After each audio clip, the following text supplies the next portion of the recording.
Okay, students, so today we have read this chapter number 5, Early Civilization in the Subcontinent. Page number is 23. The Swan Valley, which is located near Rawalpindi, Texila, which is about 30 kilometers away from Islamabad, and it is located near strategically on River Indus, connected to the Silk Route, and it is an important center of Buddhism and Hinduism, and it is considered to be an important economic and cultural center of its time with a well planned architect. Then Mehergarh, which is located in Balochistan, and it was accidentally discovered by a local Sardar Ghosh Baksh Resani in 1986.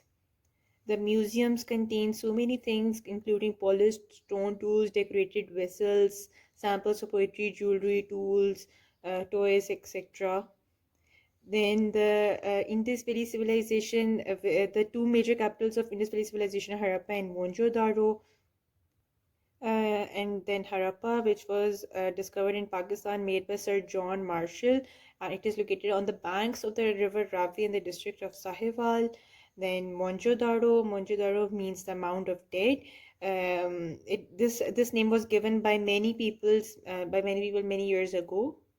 Then the most famous thing about Mohenjo-daro is about the toys which are made from clay. So this was all about this chapter. We have also done the exercise activity of this chapter. Harappa was discovered by Sir John Marshall in 1920s. It is located at the bank of the river Ravi in the district of Sahiwal. The civilization dates back to 2500 BC. Carved seals, date, tattooed jewelry, as well as copper and bronze. That's all.